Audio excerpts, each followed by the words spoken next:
Hey man, y'all remember the Donald Trump hush money trial? Do y'all remember the Donald Trump hush money trial? I gotta propose something for you.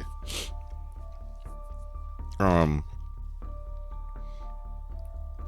in the Bible, it talks about people who lay traps and snares getting caught in their own nets that they've laid, in their own pits that they've dug, and the traps and snares that they've set for others, they get trapped in them. As I look at the life of Donald J. Trump and what's going on with this man, I'm trying to tell you, ladies and gentlemen, I see this everywhere in this man's life. It's whatever attack they bring against this man, that same attack befalls them immediately. I don't know if you guys noticed it, people call it a Trump curse, but there is something going on with Donald Trump that is pure on 100% biblical.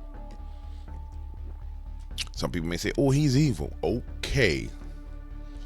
People thought King David was evil back in the day when he ran out and chopped off people's heads as well. I'm pretty sure the people who were the wives of giants were pissed off that he came over and chopped their foreskins off and chopped their heads off. I'm pretty sure he was evil to them. Those of you who get what I'm saying, will get what I'm saying. Watch this.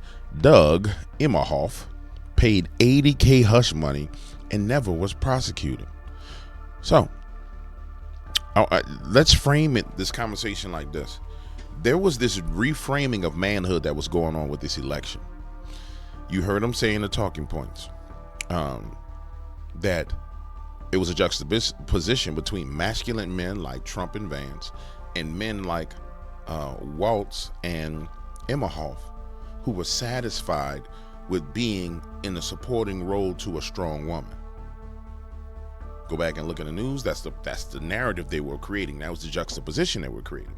So this man and Tim Waltz are supposed to be the new definition of manhood. Well, turns out the guy that they were trying to frame as a new definition of manhood is a sexual assaulter, a beater of women, and he paying broads off. Are you listening to me? He sexually assaulted him. No, let's not say sexual assault. Let's say he assaulted a woman and he paid a woman off. And so at the end of the day, all the stuff they've been saying, all the stuff that they've been saying is evil and wicked and wrong, and oh, we don't like him because of this. He, in fact, encompasses all of it. He encompasses every ounce of what they say they hate. And I'm very interested in seeing how the media plays this. I think they're going to have to ignore this. And I think they'll get away with ignoring it because there's no more debates. If there was another debate, this will come up. I think they'll get away with ignoring this. But at the same time, as social media picks up on this and it starts to get pushed out into the forefront, it's going to be terrible for them. I mean, it's going to be awful for them because every damn thing that you profess to hate is what you're voting for. Now watch this. Worst case scenario, this fades away into oblivion. But then the hush money trial starts. And so now Kamala wins. The first man, or whatever the hell he would be, second man, whatever the hell he would be, is now being prosecuted for a hush money trial.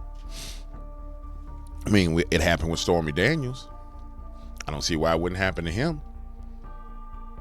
I don't see why it couldn't happen to him. We had to hear about Stormy Daniels for damn near 4 years. It's a weird thing, man. It's a weird thing to see how this is playing out. Second gentleman, thDoug Emhoff, reportedly paid $80,000 in hush money to his former nanny as a part of a non-disclosure agreement, but was not persecuted like Trump, unlike Trump.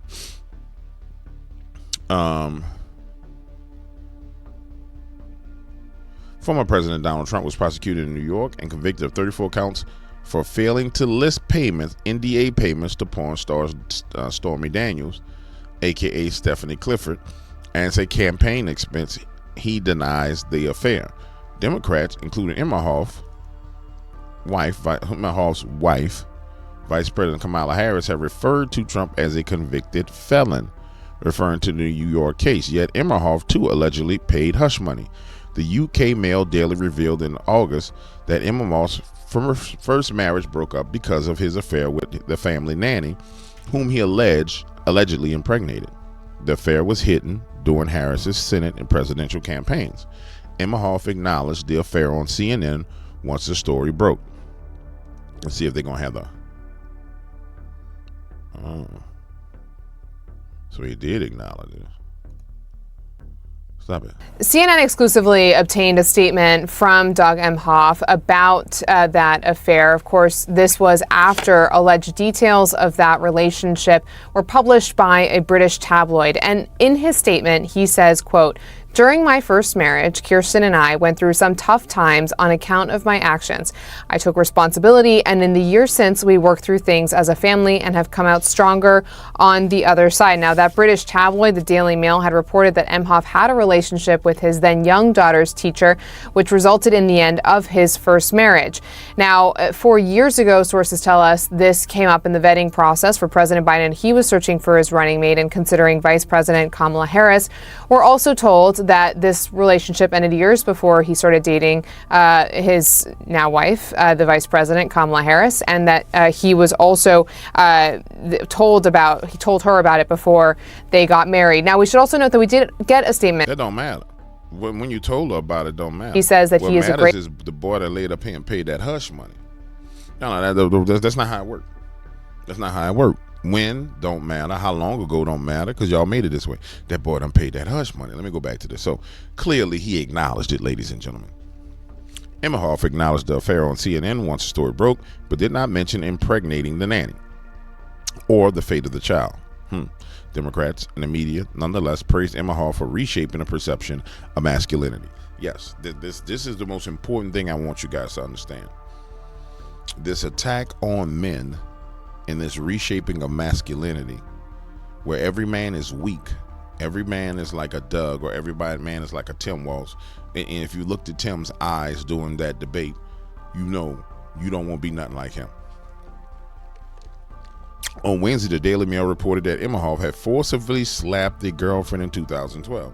Somebody said, well, that happened in 2012. We don't care. No, we don't give a damn when it happened. Nope.